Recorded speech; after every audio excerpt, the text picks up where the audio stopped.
Anda berada rahimakumullah. Alhamdulillah malam hari ini kita bisa berjumpa kembali di dalam acara rutin pekanan kita yaitu bedah buletin at-tauhid. Namun sebelumnya mohon maaf ada sedikit keterlambatan karena adanya satu dan lain hal. Kaum muslimin yang berbahagia rahimakumullah, malam hari ini kita akan berbicara satu tema yang sangat penting, yaitu tema yang berkaitan dengan Allah Subhanahu wa taala, yaitu kita mengenal lebih banyak dan lebih dalam tentang sifat-sifat Allah Subhanahu wa taala. Di malam hari ini kita akan menyampaikan beberapa hal. Yang pertama adalah ilmu yang paling mulia adalah ilmu yang dengannya kita semuanya dapat mengenali zat yang paling mulia.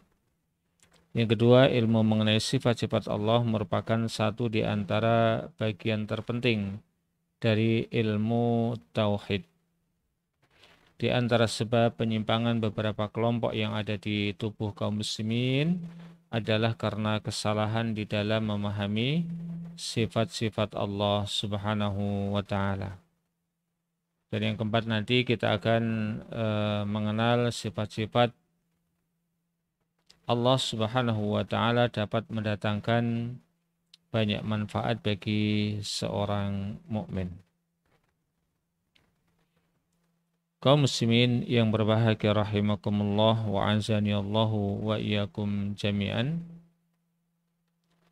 Ilmu mengenai nama-nama dan juga sifat-sifat Allah Subhanahu wa taala adalah ilmu yang sangat agung, ya ilmu yang sangat mulia yang ada di dalam agama yang mulia ini. Ya bahkan ilmu ini merupakan hal yang harus diketahui oleh setiap kita kaum muslimin ya, sebelum kita mempelajari ilmu-ilmu yang selainnya. Kenapa? Karena ilmu ini adalah ilmu yang berkaitan, yang berhubungan dengan Sang Pencipta. Ilmu yang berhubungan dengan Sang Pengatur alam semesta. Ilmu yang berhubungan dengan zat yang mengatur dengan sedemikian indah alam semesta ini, dan sekaligus ilmu yang berkaitan dengan Sang Raja di dunia apalagi di akhirat kelak. Itu ilmu yang berhubungan dengan nama-nama, sifat-sifat dan juga perbuatan-perbuatan Allah Subhanahu wa taala. Ibnul Qayyim Al-Jauziyah rahimahullahu taala beliau mengatakan kehidupan manusia sangat tergantung dengan kehidupan hati dan jiwanya. Dan tiadalah akan terwujud kehidupan hati, yaitu hati yang hidup, bukan hati yang sakit, bukan apalagi hati yang mati, ya, melainkan seseorang itu berupaya untuk mengetahui, kemudian mencintai, mengabdi hanya kepada Allah Sang Pencipta, dan mengetahui nama dan juga sifat-sifat Allah Subhanahu wa taala merupakan dasar, merupakan pondasi di dalam kita beragama. Artinya bahwa ketika kita menginginkan untuk membuat bangunan yang tinggi, bangunan yang megah di dalam keislaman kita, ini harus diletakkan di atas pondasi yang kuat. Ya, harus diletakkan di atas pondasi yang kuat.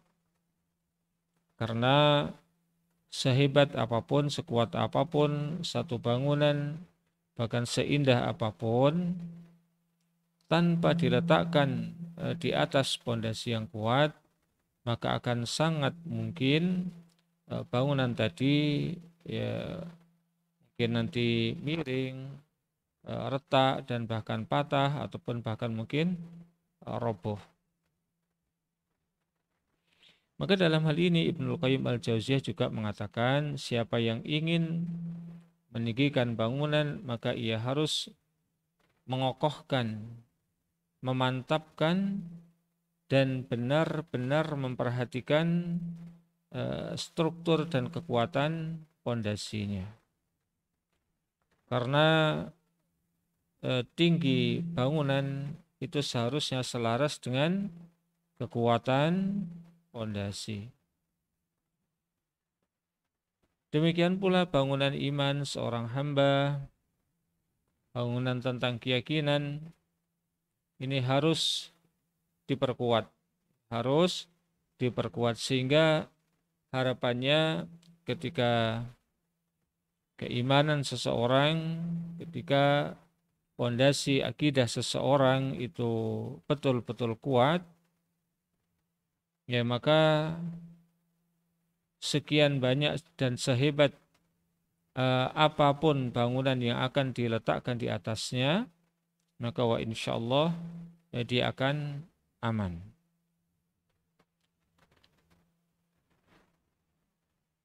Kaum muslimin yang berbahagia rahimakumullah wa azani Allahu wa iyyakum jami'an.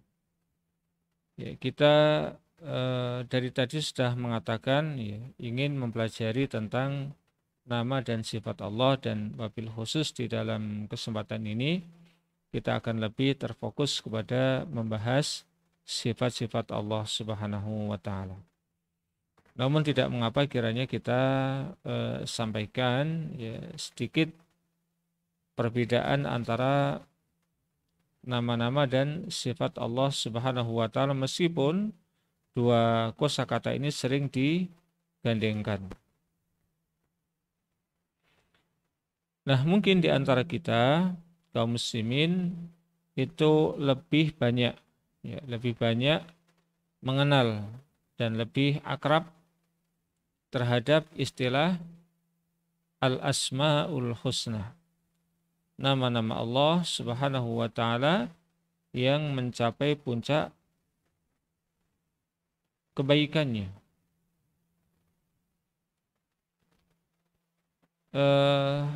Lebih akrab ketimbang kalau dibandingkan dengan pengenalan kita terhadap sifat-sifat Allah Subhanahu wa taala yang aulah, terkandung sifat Allah. Yang terkandung sifat Allah yaitu sifat kasih sayang. Tetapi kita ambil contoh yang lain dalam sifat Allah Subhanahu wa taala al-Maji, itu Allah Subhanahu wa taala datang. Ya, ini sifat Allah datang.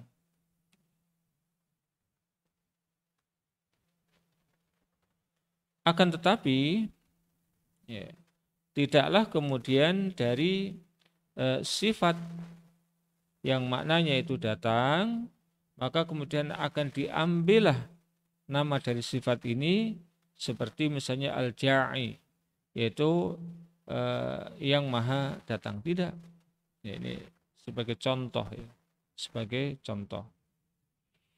Kenapa hal itu? Dikarenakan sifat Allah Subhanahu wa taala ada yang berupa sifat-sifat deskriptif tentang zat Allah Subhanahu wa taala. Semisal Allah Subhanahu wa taala itu memiliki sifat-sifat fi'liyah. Sifat-sifat yang merupakan perbuatan Allah Subhanahu wa taala. Di satu sisi Allah Subhanahu wa taala memiliki sifat-sifat dzatiyah, sifat-sifat yang berkaitan dengan zat Allah Subhanahu wa taala. Namun di sisi yang lain Allah Subhanahu wa taala memiliki sifat-sifat fi'liyah, yaitu perbuatan-perbuatan Allah Subhanahu wa taala. Contoh sifat dzat seperti al-yadain ataupun dua tangan. seperti al-ainain, yaitu dua mata, seperti al-wajh, yaitu wajah, dan yang lainnya. Adapun sifat Allah yang berupa perbuatan seperti an-nuzul, ya, yanzilu rabbuna tabaraka wa ta'ala misalnya, itu maknanya turun. Ya, Allah memiliki perbuatan turun. Al-mahabbah, Allah memiliki sifat cinta. Innallaha yuhibbul muhsinin misalnya. Sesungguhnya Allah Subhanahu wa taala mencintai orang-orang yang suka berbuat kebaikan. Al-ghadab, Allah murka, dan sifat-sifat yang lainnya.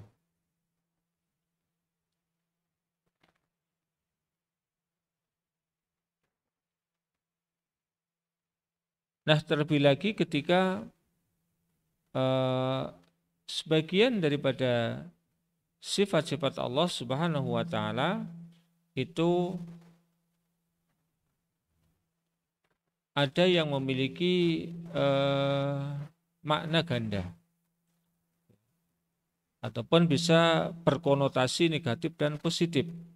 Contohnya wa makaru wa makarallah wallahu khairul makirin. Mereka berbuat makar, maka Allah akan membalas makar mereka. Dan Allah Subhanahu wa taala adalah sebaik-baik pembalas terhadap orang-orang yang berbuat makar. Maka sifat Allah Subhanahu wa taala makar ini ya tidak boleh kemudian diambil darinya nama. Ya, berarti satu di antara nama Allah adalah Al-Makir, tidak demikian. Akan tetapi permasalahan yang timbul ya, adalah bagaimana kita seharusnya mengambil nama-nama Allah dan sifat-sifatnya agar di dalam kita memahami nama dan khususnya adalah sifat-sifat Allah itu bisa dengan benar. Ya, karena banyak di antara manusia yang terkadang menyematkan sesuatu kepada Allah, ya, seperti mengatakan Allah punya anak, ya ini didasarkan kepada apa yang ada pada diri manusia. Kalau dengan cara semacam itu maka tentu akan banyak salahnya. Nah, yang paling tepat adalah untuk menetapkan sesuatu itu menjadi sifat Allah, baik sifat dzatiyah ataupun sifat fi'liyah, ya kita kembalikan kepada nas, dalil yang datang dari Allah Subhanahu wa taala dan yang datang di dalam sunnah-sunnah Rasulullah sallallahu alaihi wasallam yang sahih. Jadi kita tidak boleh kemudian merka-reka, mengira-ira. Ya Allah punya sifat begini, Allah punya sifat begitu. Kalaulah kita mengatakan Allah punya tangan, karena Allah menyebutkan memang Allah punya tangan. Ketika Allah mengatakan Allah punya mata, ya, maka kita pun memahami Allah punya mata. Maka sekali lagi bahwa di dalam kita mengambil dasar ya, yang berhubungan dengan sifat-sifat Allah itu harus dikembalikan ke dalam Al-Quranul Karim dan juga hadis Rasulullah Sallallahu Alaihi Wasallam yang sahih.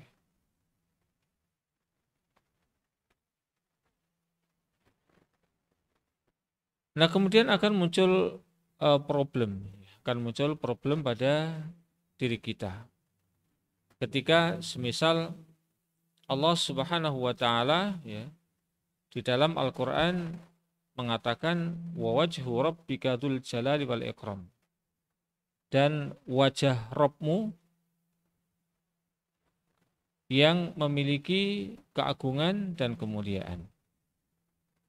Maka kemudian ada di antara kita kaum muslimin yang tidak mau mengatakan wajah itu dengan wajah. Ya, tidak mau mengatakan wajah itu dengan wajah. Maka kata sebagian kaum muslimin ini mengatakan ya kita serahkan apa itu makna wajah kepada Allah. Ini yang kita kenal dengan istilah tafwid. Ya, tafwid. Menyerahkan maknanya itu kepada Allah. Sehingga ya, sebagian kaum muslimin ini tidak mau mengakui Allah punya wajah, tidak mau mengakui Allah punya tangan, tidak mau mengakui Allah punya kedua mata. Kenapa? Alasannya karena kalau kita mengakui berarti kita sama saja menyamakan Allah dengan makhluk. Sama saja menyamakan antara Allah dengan makhluknya. Sepertinya alasan ini kalau dilihat di awal itu oke-oke saja, tidak bermasalah. Namun sesungguhnya problem ini menjadi problem yang besar. Karena ketika mereka tidak mau menerima sifat dzatiyah Allah, Allah punya mata, Allah punya tangan, Allah punya kaki, Allah murka. Kenapa tidak mau menerima? Karena mereka mengatakan kalau kita menerima berarti sama saja kita menyamakan dengan makhluknya. Nah, sama saja kita menyamakan dengan makhluknya. Mentashbih. Nah, kenapa kemudian muncul penolakan semacam ini? Karena sesungguhnya mereka sendirilah yang telah menyamakan Allah dengan makhluknya. Ya, yang telah menyamakan Allah dengan makhluknya. Jadi sudah terpatri di dalam pikirannya bahwa Allah itu sama dengan makhluknya. Sehingga dalam pikirannya ketika kita mengatakan Allah punya tangan, oh berarti kita menyamakan Allah dengan makhluknya. Kenapa? Karena makhluk punya tangan. Ini sepertinya alasannya itu makul. Sepertinya alasannya bisa diterima oleh akal, namun sebetulnya tidak. Ya, tidak. Kenapa? Laisa kamitslihi syai'un wa huwas samiul basir. Tidak ada satupun yang serupa dengan Allah, dan Allah Maha Sami, mendengar, lagi Maha Basir, yaitu melihat. Namun lucunya sebetulnya mereka ini sebagian kaum muslimin itu tidak konsisten, ya tidak konsisten. Di satu sisi mereka menolak sebagian daripada sifat-sifat Allah. Menolak Allah punya tangan, menolak Allah punya wajah, menolak Allah di atas, ya, menolak Allah turun dan semacamnya. Kenapa? Karena dalam pikirannya kalau kita menerima berarti kita menyamakan Allah dengan makhluknya. Mereka tidak sadar yang dalam akal mereka mengatakan Allah itu harus hidup. Ya. Allah itu harus punya kehendak. Allah itu harus bisa mendengar. Allah itu harus bisa berbicara. Allah itu harus punya ilmu. Allah itu harus punya kemampuan. Ini yang disebut dengan sifat Allah yang 7. Kenapa mereka mau menerima ini namun tidak mau menerima yang lain? Padahal kalau mau kita bantah juga bisa. Loh, kalau Anda mengakui Allah itu berarti Anda menyamakan Allah dengan makhluknya. Bukankah kita juga hidup? Ya, mereka pasti akan mengatakan, ya tidak sama. Hidupnya kita tidak sama dengan hidupnya Allah. Maka kita pun akan menjawab dengan jawaban yang sama. Kalau begitu juga sama. Kita punya tangan, Allah punya tangan, namun jangan dibayangkan bahwa tangan Allah itu sama dengan tangan kita. Jangan dibayangkan bahwa mata Allah sama dengan mata kita. Maka jawabnya sebetulnya sama. Cuman karena mereka di dalam menetapkan beberapa sifat itu didasarkan kepada logika, kepada akal, karena terpengaruh dengan pemikiran Mu'tazilah, ya akhirnya sebetulnya apa yang menjadi pemikiran sebagian saudara kita kaum muslimin itu pun kontradiktif ya antara ucapan-ucapannya sendiri.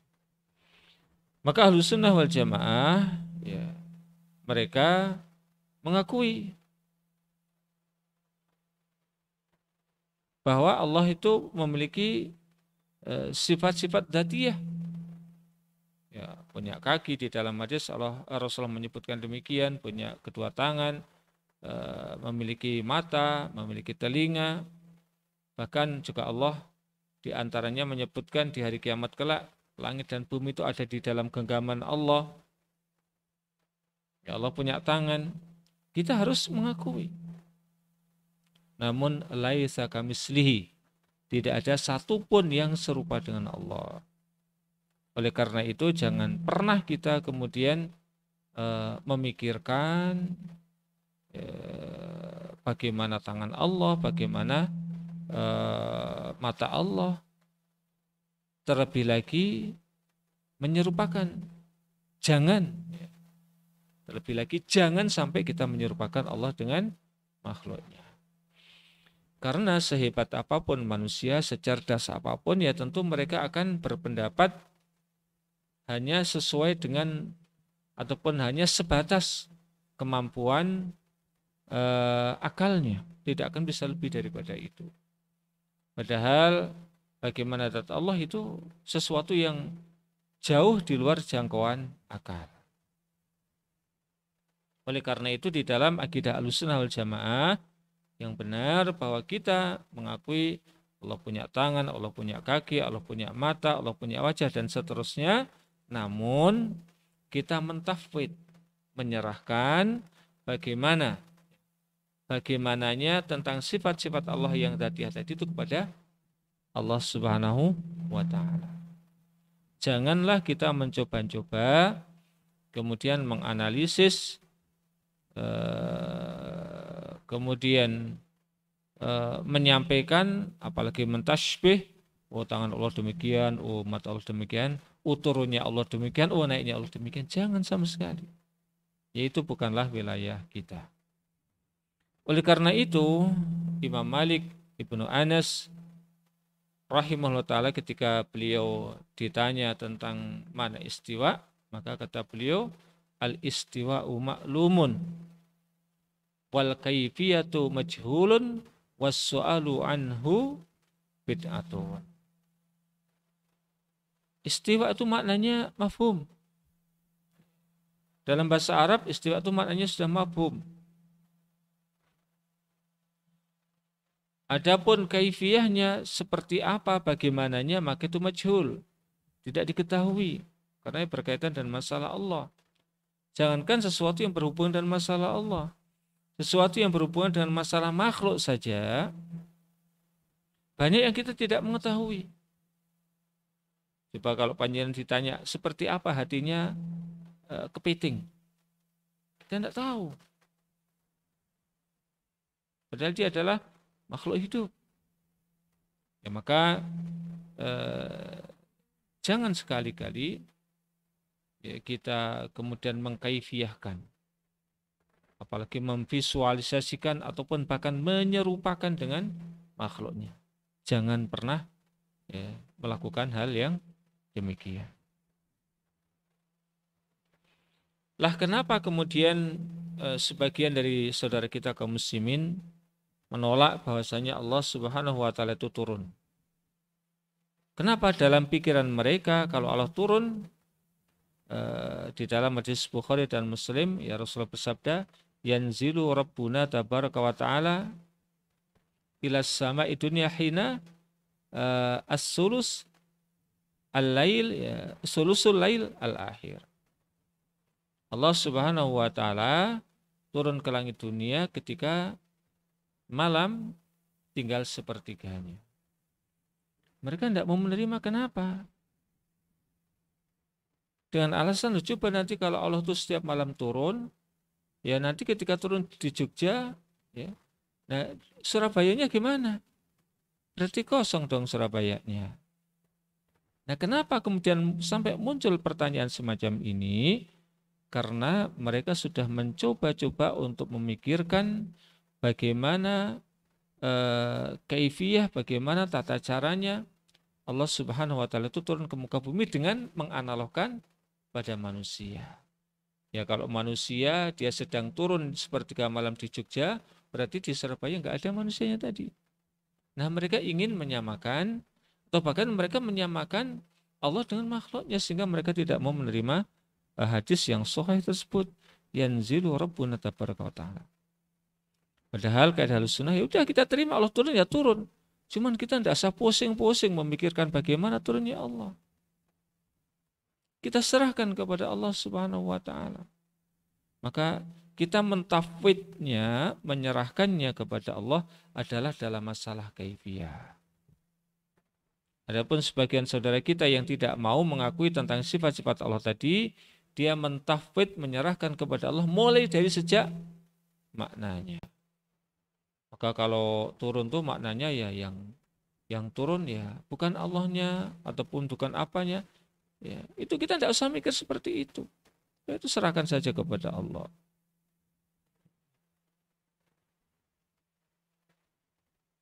Jadi kita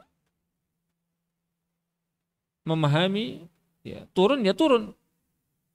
Cuman jangan sampai kemudian kita menyamakan turunnya Allah dengan turunnya manusia. Nah, sekarang kita terkadang terjebak dengan logika kita sendiri. Kita misalnya sering menolak ayat-ayat yang sangat banyak dan juga hadis-hadis yang Ibnu Qayyim al-Jauziyah sampai mengatakan ya hampir ribuan ayat dan hadis yang menjelaskan Allah itu di atas. Ya. Dengan pemikiran, nanti kalau Allah Subhanahu wa taala di atas, berarti Allah itu jisim. Berarti Allah itu menempat. Kita tidak pernah berpikir bagaimana setiap saat kita mengatakan yang namanya di atas itu adalah kita akan menunjuk ke atas. Padahal bumi itu bulat. Dan kita yakin terkadang yang namanya kita ada di bawah ketika bumi itu bulat. Kenapa tidak kemudian kita pas di bawah mengatakan ya Allah itu kemudian menunjuk ke arah bumi? Ini logika yang mudah terhadap sesuatu yang sifatnya saja bisa kita lihat. Kita pun tidak bisa kemudian mengingkarinya. Ya, ini kan bumi bulat. Ya, bumi bulat. Nah sekarang kalau kita mengatakan atas itu di sana, nanti ketika kita di bawah, kok juga sama mengatakan atas itu di sana. Berarti itu kan semakin ke bawah kan gitu ya. Nah oleh karena itu sekali lagi bahwa sama dalam masalah nama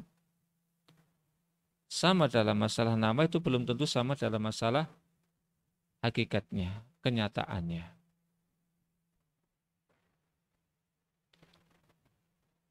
Bahkan hal itu bisa kita buktikan dengan mudah. Sesuatu sama dalam masalah nama antara makhluk yang satu dengan makhluk yang lain saja, belum tentu sama hakikatnya. Manusia punya mata, kepiting punya mata, kemudian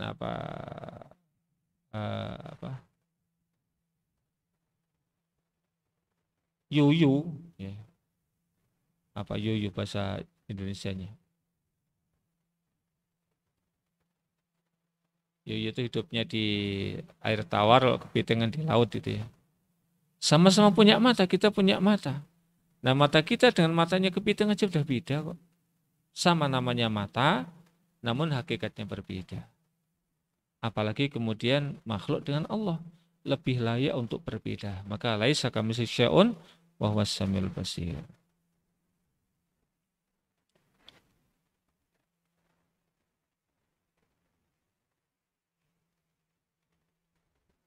Kita ambil contoh di dalam Al-Qur'anul Karim.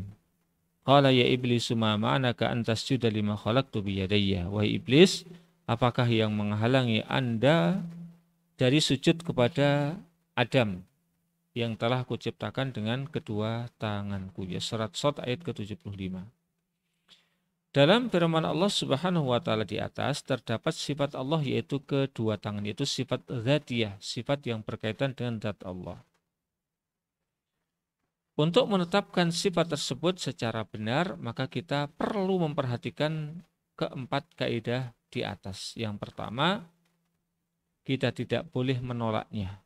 Ya, kita tidak boleh menolaknya. Tidak boleh mentaktil baik sebagian ataukah seluruhnya. Maka sebagian saudara kita tadi itu kan menerima sebagian namun menolak sebagian. Nah, kita tidak boleh. Kita harus menerima semuanya. Di satu sisi menerima Allah itu hidup, namun di satu sisi menolak kalau Allah punya tangan. Di satu sisi menerima kalau Allah itu kalam, bisa ngomong, namun di sisi yang lain menolak kalau Allah itu punya sifat murka. Allah punya sifat rahmat, tidak mau menerimanya. Kita tidak boleh menolaknya dengan mengatakan Allah tidak mempunyai tangan, karena Allah Ta'ala sendiri yang memfirmankan demikian. Maka kita wajib menetapkan sifat yang Allah tetapkan bagi dirinya sendiri. Ya. Maka kita harus mengakui Allah punya tangan. Yang kedua, kita tidak boleh mengubah maknanya. Semacam mengubah arti kedua tangan dengan kemampuan. Itu sesuatu yang di dalam penggunaan bahasa memang sering digunakan. Namun, bahwa ketika kita memaknai satu kata, hendaklah dimaknai dengan makna dasarnya dulu, makna aslinya dulu. Baru boleh kemudian dipindah ke makna yang lain kalau ada indikator. Ya, ada indikator yang kuat, maknanya adalah bukan makna asalnya. Ini boleh, namun dengan adanya indikasi, dengan adanya qarinah. Kalau tidak ada indikasi, tidak ada qarinah, maka tidak boleh dirubah dari makna asal kepada makna yang lain. Karena menganggap kedua tangan hanya ungkapan kiasan yang bermakna kemampuan Allah, itu tentu sebuah pemalingan yang tidak ada dasar. Sebab untuk mengatakan sesuatu sebagai kiasan perlu adanya indikasi yang membuatnya tidak lagi bermakna harfiah, tidak lagi bermakna asalnya. Adapun pada ayat di atas tidak terdapat indikasi tersebut, makanya kita maknai ya, Allah memiliki tangan.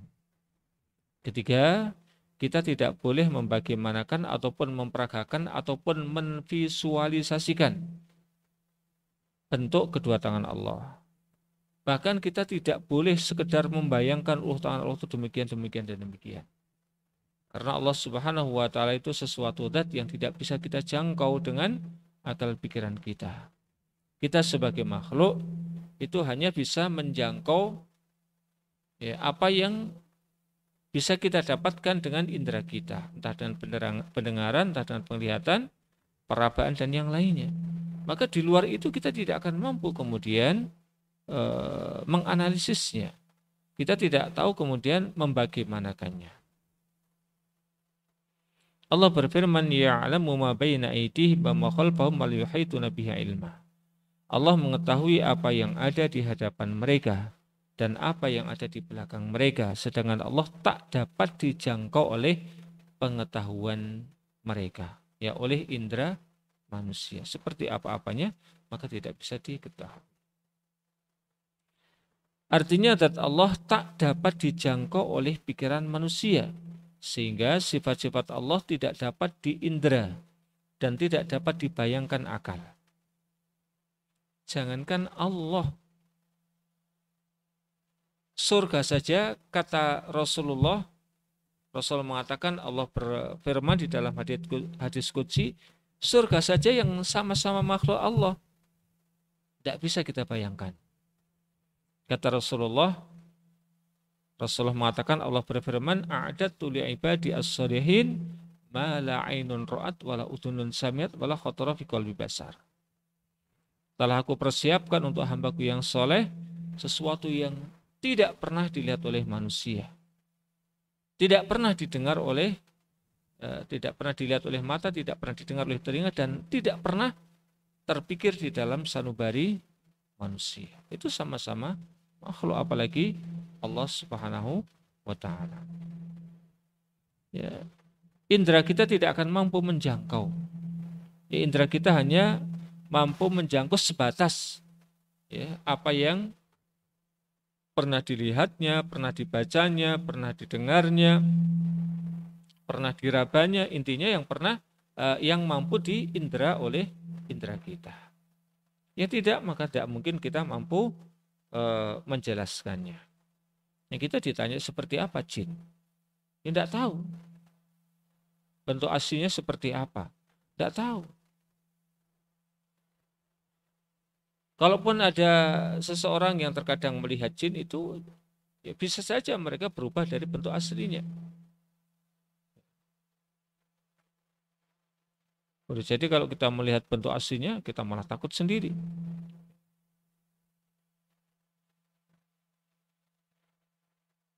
Keempat, kita tidak boleh menyerupakan sifat Allah dengan makhluknya.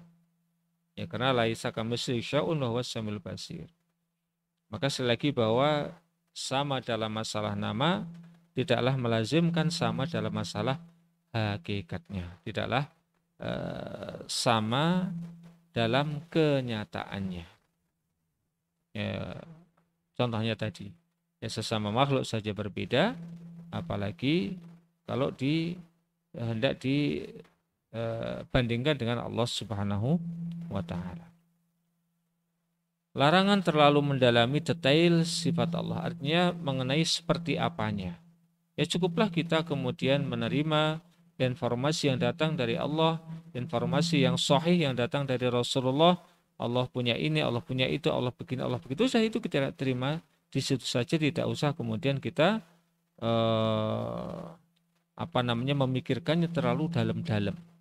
Yang justru nanti kita akan terjebak ke dalam keterbatasan pikiran kita sendiri. Ya, contohnya adalah banyak orang-orang filosof Yunani dan yang mengikuti mereka. Ya.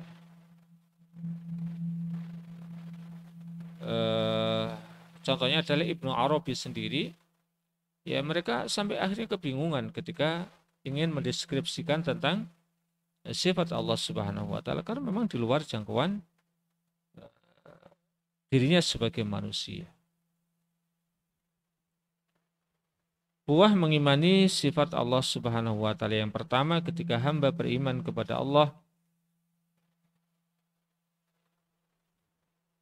bahwa Allah Subhanahu wa taala memiliki sifat mencintai, menyayangi, Allah berlemah lembut kepada hambanya, ya. Allah Maha Pengasih, Allah Maha Penyayang, Allah Maha Pemurah dan semacamnya. Maka hal semacam itu, informasi semacam itu akan lebih memotivasi kepada kita semuanya untuk gemar dan lebih bersemangat lagi di dalam melakukan hal-hal yang akan mendatangkan kecintaan Allah tersebut, yang akan mendatangkan balasan dari Allah tersebut. Dan ketika terjadi segala sesuatu yang boleh jadi tidak sesuai dengan yang kita inginkan, maka kita tidak akan kemudian terlalu bersedih hati. Sedih, wajar. Namun terlalu bersedih hati ataupun larut di dalam kesedihan, tidak. Itu bukan sifatnya seorang mukmin. Kenapa? Karena yakin betul, sadar betul bahwa di atas sana ada adat yang telah mentakdirkan itu semuanya. Yang kedua, ketika hamba beriman bahwa Allah memiliki sifat mengetahui dan membersamai hambanya, maka hamba akan merasa tenang saat musibah menimpa dan merasa mawas diri saat godaan maksiat menyapa. Ya, tadi mengenai musibah sudah, demikian juga ketika sekian banyak ada godaan-godaan yang mengajak kita untuk berbuat maksiat, maka kita waspada. Kita merasa dijaga oleh Allah Subhanahu wa taala. Kita merasa bahasanya Allah Subhanahu wa taala melihatnya. Nah, sesungguhnya inilah penjagaan yang hakiki. penjagaan yang tidak membutuhkan biaya yang banyak, dan penjagaan yang pasti tidak akan pernah meleset dari yang menjaganya. Berbeda dengan CCTV, ya udah mahal seperti apapun masih bisa ditipu yang namanya CCTV. Namun bagaimana mungkin kita akan bisa menipu Allah? Tidak bisa.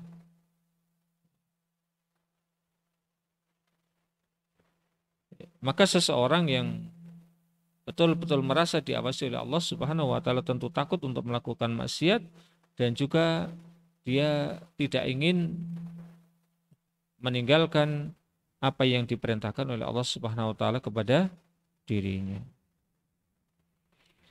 Yang ketiga, ketika hamba mengetahui bahwa Allah memiliki sifat murka, menguasai dan memaksa, maka hamba mengetahui bahwa Allah memiliki azab yang keras, sehingga hamba mengintrospeksi diri untuk senantiasa menjauhi hal-hal yang membuat Allah murka, hal-hal yang membuat Allah akan menyiksa para hambanya. Ya, contohnya seperti sifat-sifat kesyirikan, kekafiran, kemunafikan, ya, hasad, dan yang lainnya. Yang itu semuanya akan menjadikan sebab Allah Subhanahu wa taala murka dengan dirinya. Faedah yang lain misalnya, seseorang yang bisa memahami dengan baik nama-nama dan sifat Allah Subhanahu wa taala dengan cara yang benar, maka dia akan lebih bisa untuk menyempurnakan di dalam menghambakan diri kepada Allah Subhanahu wa taala, dan akan bisa lebih menyempurnakan di dalam mencintai Allah Subhanahu wa taala. Qul in kuntum tuhibbunallah fattabi'uni yuhibbukumullah wa yaghfir lakum dzunubakum. Ya, demikian sekelumit hal yang berkaitan dengan masalah sifat-sifat Allah Subhanahu wa taala. Ya. Marilah kita senantiasa ya untuk berupaya mengarah kepada cara yang benar di dalam memahami nama-nama dan sifat-sifat Allah Subhanahu wa taala yang mulia, yang utama. Demikian, wassallallahu wasallam ala nabiyyina Muhammad wa ala alihi washabbihi wa akhiru da'wana alhamdulillahirabbil alamin. Waktu kita kembalikan kepada moderator, fal yatafaddal mashkura. Moga Mas Alfian. Masya Allah, jazakumullahu khairan kepada Ustadz Abu Salman hafizahullah ta'ala atas pemaparan materinya pada kesempatan malam hari ini. Semoga ilmu yang beliau sampaikan memberi manfaat untuk kita semua. Selanjutnya kita akan masuk ke sesi tanya jawab. Bagi sobat muslim yang ingin bertanya, kami persilakan untuk bertanya melalui WhatsApp kami di 0823 2727 5333. Ada satu pertanyaan, Ustadz. Iya. Bagaimana sanggahan terhadap orang-orang yang membatasi sifat-sifat Allah, Ustadz?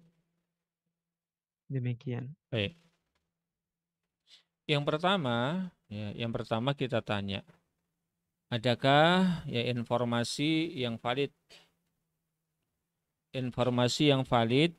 yang datang dari Allah Subhanahu wa taala ataupun Rasulnya, ya kalaulah sifat Allah itu hanya ada 7 ataupun 13 ataupun 20. Ya. Kalau ada di mana? Ya kalau ada di mana? Yang kedua, kalaulah memang tidak kita temui adanya dalil, ya nas yang datang dari Al-Quran dan Sunnah Rasulullah SAW yang sahih, maka kenapa kita mesti membatasinya dengan batasan-batasan tertentu? Apakah Anda tahu ya, sifat Allah itu adalah begini dan begitu sehingga Anda membatasi? Apakah akal Anda mampu untuk menelisik, untuk menguak ya sifat Allah itu hanya segitu jumlahnya? Ya. Itu yang mungkin bisa kita tanyakan kepada mereka. Ya, karena bahasanya nama-nama dan sifat Allah Subhanahu wa taala itu adalah tauqifiyah. Ya, kita hanya tinggal membaca, kemudian kita terima dan kita fahami, ya sudah. Ya, tanpa kita harus kemudian mentaktil, menolaknya, baik sebagian ataukah seluruhnya, tidak boleh kemudian mentahrif, ya, memalingkan dari makna yang asal, tidak boleh kita mentasybih, menyerupakan dengan makhluknya, dan juga kita tidak boleh mentakif, yang membagaimanakan. Mungkin demikian Mas Alfian. Wallahu taala alam bisawab. Baik, jazakumullah khairan Ustadz atas jawabannya. Selanjutnya kami persilakan pada jamaah Masjid Al-Hasanah Terban untuk bertanya langsung kepada Ustadz Abu Salman. Kami persilakan. Monggo, mungkin ada yang tanya. Sepertinya tidak ada Mas Alfian. Baik, mungkin langsung closing statement aja Ustadz kepada Ustadz Abu Salman hafizahullah taala untuk memberikan kata-kata closing statementnya pada kesempatan malam hari ini. Ya, baik. Terima kasih. Jadi kaum muslimin yang berbahagia rahimakumullah wa azani Allah wa iyyakum jami'an. Ya, dalil laisa kamitsli syai'un wa huwas samil basir ini juga digunakan juga oleh orang-orang yang menolak sebagian daripada sifat-sifat Allah Subhanahu wa taala. Ya, maka mereka juga menggunakan ayat ini untuk menolak Allah punya tangan. Ayat ini digunakan juga untuk menolak Allah di atas. Ayat ini pula yang digunakan oleh mereka untuk menolak Allah punya mata dan yang lainnya. Kenapa? Karena mereka beralasan kalau kita menerimanya berarti kita mentasbihnya. Ya, kita menyerupakannya dengan makhluk. Sehingga mereka-mereka ini, saudara-saudara kita ini senantiasa akan memberikan julukan kepada orang-orang yang menyatakan menerima Allah punya tangan, Allah punya mata dan seterusnya sebagai orang yang musyabbihah. Orang yang menyerupakan Allah dengan makhluknya. Padahal tidak demikian, sama sekali tidak demikian. Justru malah kita koreksi kembali, kenapa mereka tidak mau menolak, mereka tidak mau menerima dan mereka menolak dengan alasan mentasbih, karena di dalam benak mereka, di dalam otak mereka, justru mereka lah yang meyakini, ya, mereka lah yang meyakini kalau tangan Allah itu seperti tangan manusia, mata Allah seperti tangan manusia, ya, mata Allah seperti mata manusia, wajah Allah seperti wajah manusia ataupun makhluknya. Sehingga mereka tidak mau menerima itu semuanya. Andai mereka tidak memiliki tasbih, tidak memiliki keinginan untuk menyerupakan, tentulah mereka cukup menerimanya. Ya udah, saya terima. Sebagaimana Ahlus Sunnah terima, sebagaimana para sahabat, para tabi'in, para tabi'in dan para ulama setelahnya, mereka semuanya menerimanya dan tidak ada yang protes. Cuman mereka tidak mau mengatakan, oh tangan Allah itu begini dan begitu, mata Allah itu begini dan begitu. Itulah yang tidak kemudian dilakukan. Itulah yang layak kita mentafwidnya, kita menyerahkannya sepenuhnya, seutuhnya kepada Allah Subhanahu wa ta'ala. Semoga yang sedikit ini ya, memberikan pencerahan kepada kita yang mungkin masih sebagiannya mengalami kekacauan berpikir di dalam masalah memahami nama-nama dan sifat Allah Subhanahu wa taala. Mohon maaf atas segala salah dan kurangnya. Allahumma alimna bima yanfa'una wanfa'na bima 'allamtana wa zidna ilma. Wa sallallahu wasallam ala nabiyyina Muhammad wa ala alihi washabbihi wa akhiru da'wana alhamdulillahirabbil alamin. Kita sudahi dengan doa kafaratul majlis. Subhanakallahumma bihamdika asyhadu an la ilaha illa anta astaghfiruka wa atubu ilaik. Billahi taufiq wal hidayah. Assalamualaikum warahmatullahi wabarakatuh. Alhamdulillah telah kita simak bersama kajian bersama guru kita Al-Ustadz Abu Salman Hafizahullah Ta'ala dengan pembahasan sifat-sifat Allah pada surat Asy-Syura ayat 11 bedah Buletin At-Tauhid. Tak lupa kami ucapkan jazakumullahu khairan kepada Ustadz yang telah meluangkan waktunya untuk mengisi di Radio Muslim Jogja. Semoga Allah senantiasa menjaga dan memberkahi Ustadz dan keluarga. Demikian acara kita pada kesempatan malam hari ini. Semoga bisa bermanfaat bagi kita semua, terkhususnya bagi sobat muslim pendengar radio muslim dimanapun berada, dan juga jamaah Masjid Al-Hasanah. Insya Allah acara kalam kajian malam bedah Buletin At-Tauhid pada malam hari ini akan rutin dilaksanakan setiap hari Jumat, tepatnya pukul 8 malam di Masjid Al-Hasanah Terban Yogyakarta. Terima kasih atas perhatian dan kebersamaan Sobat Muslim semua. Jazakumullahu khairan.